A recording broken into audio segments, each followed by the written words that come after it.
exam for the Uttar Pradesh teacher eligibility test was cancelled. 2 साल बाद हुई UP TET की परीक्षा का पेपर लीक होने से एक बार फिर से प्रतियोगी परीक्षाएं करवाने वाले सिस्टम की लीकेज की खबर सामने आई।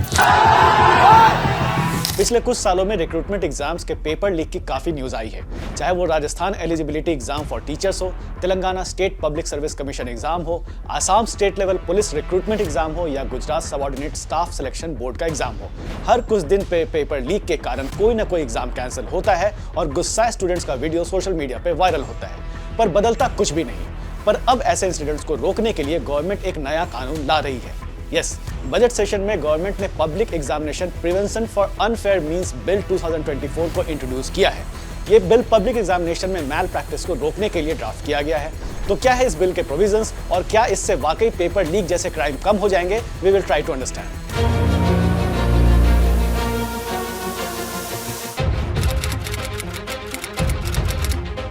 Public examinations prevention of unfair means bill 2024 का एम है central recruitment and entrance exams के मैल प्रैक्टिस को रोकना।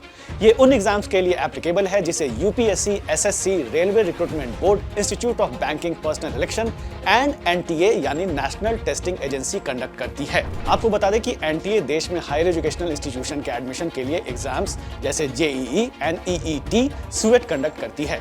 इस बिल को पार्लियामेंट में minister of state personnel public grievance and pension Jitendra Singh ने इंट्रोड्यूस किया। हमारे देश में पब्लिक एग्जामिनेशन में धांधली को रोकने के लिए कोई सब्सटैंशियल लॉ अब तक नहीं था, पर अब एज पर दिस बिल ऐसे मैल प्रैक्टिस में गिल्टी पाए जाने वाले लोगों को 3 से 10 साल तक की जेल हो सकती है। एक्सपर्ट से समझते हैं how tough this law is. 3 से 5 साल है वो इंडिविजुअल के लिए, ठीक है। 10 साल तक की सजा का प्रावधान है अगर ये ऑर्गेनाइज क्राइम जिसमें कोई ग्रुप इन्वॉल्व है।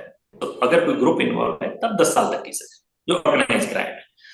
ऑर्गेनाइज क्राइम के केस में जो फाइन है वो फाइन कम से कम 1 करोड़ रुपए का होगा।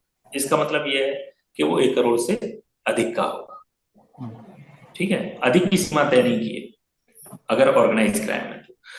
अब जैसा मैंने आपको बताया कि इसमें कई एजेंसियां भी इन्वॉल्व रहती हैं, गवर्नमेंट की, प्राइवेट एजेंसीज। तो अगर कोई एजेंसी या कोई इंस्टीट्यूशन इन्वॉल्व है तो उसमें इस बात का प्रावधान है कि मान लीजिए कल कोई कोचिंग संस्थान कुछ इस तरह का कोई प्रयास करता है, तो उदाहरण के लिए मैं कह रहा हूँ, या कोई इस तरह की, तो उसमें प्रावधान है कि उनकी संपत्ति भी इसमें जब्त की जा सकती है।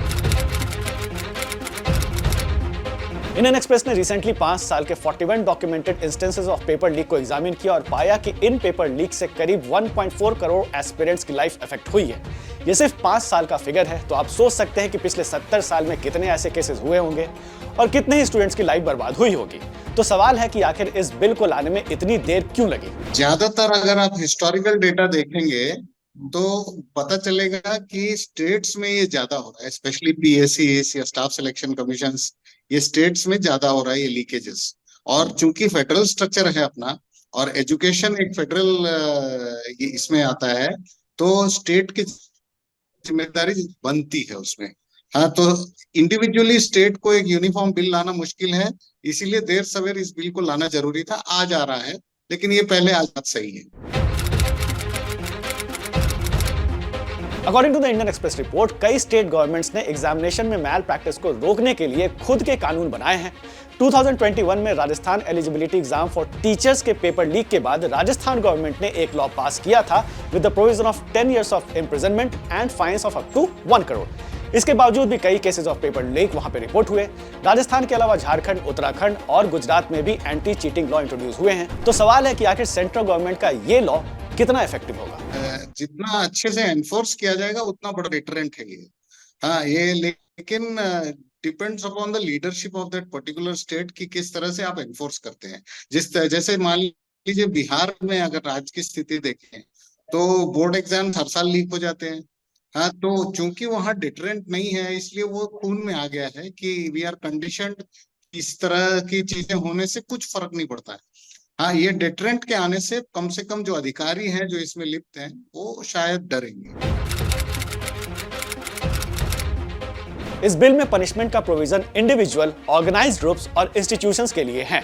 पर वो कैंडिडेट जो एग्जाम में अपीयर होने वाले हो और अगर वो ही इस मैल प्रैक्टिस में शामिल हो तो उनके पनिशमेंट का कोई प्रोविजन नहीं है। आखिर इसकी वजह क्या है? करप्शन के केस में हम लोग कहते हैं कि जो गिवर एंड टेकर दोनों क्रिमिनल्स हैं, लेकिन इस केस में इसलिए बच्चों को रखा गया है, एक क्योंकि एक बड़ा तबका बच्चों का जो है वो नाबालिग होगा। हाँ, अगर ये एक्ट आता है तो नाबालिग होगा। दूसरा ये कि जो कमजोर वक्त होता है जैसे परीक्षाएं हैं, हाँ, और उन वक्त पे जो माइंडसेट होता है बच्चों का वो वीक रहता है थोड़ा सा, उसका फायदा उठाने के लिए इस तरह के जो लीकेजेस वगैरह हैं और उससे जो पैसा कमाने की जो कोशिश की जाती है वो चलते हैं। तो अगर इस तरफ यानी जो जो कर रहा है उसकी तरफ डिटरेंट हो तो बच्चे उससे बच जाएंगे। ये उम्मीद के साथ ये एक्ट बनाया जा रहा है कि बच्चे आर टेक्स गिवर अगर हम बंद कर देंगे या डेटर कर देंगे तो मुझे लगता है काफी सुधार आ जाएगा। एग्जाम कैंसिलेशन से स्टूडेंट की लाइफ तो बुरी तरह अफेक्ट होती है, पर महीने साल बीत जाने के बाद भी जो इस क्राइम में इन्वॉल्व होते हैं उनके अगेंस्ट एक्शन नहीं होता। 2023 में Telangana state public service commission के 3 पेपर लीक केस में अब तक एक भी गिरफ्तारी नहीं हुई है। इन एग्जाम्स के कैंसिलेशन से 2.5 लाख कैंडिडेट्स अफेक्ट हुए थे। लास्ट ईयर ही Haryana public service commission veterinary surgeons के रिक्रूटमेंट एग्जाम्स के पेपर लीक में अब तक कोई भी FIR रजिस्टर नहीं हुआ है। एग्जाम कैंसिलेशन से स्टूडेंट का समय तो बर्बाद होता ही है और दोबारा से एग्जाम के प्रिपरेशन करने में फ्रस्ट्रेशन भी होती है। इंडियन एक्सप्रेस के रिपोर्ट के अकॉर्डिंग 15 ऐसे केसेस हैं जिनमें पेपर लीक के बाद एग्जाम ऑलमोस्ट 1 साल के बाद दोबारा कंडक्ट किया गया है। 4 केसेस में तो री एग्जाम 2 साल बाद हुए और 7 ऐसे केसेस हैं जिसमें कैंडिडेट अब तक री एग्जामिनेशन का वेट कर रहे हैं। गुजरात में 2019 में क्लर्क्स एंड ऑफिस असिस्टेंट के एग्जाम के लिए 6 लाख कैंडिडेट अपीयर हुए, पर एग्जाम कैंसिल हो गया और फिर एग्जाम 2 साल बाद हुआ।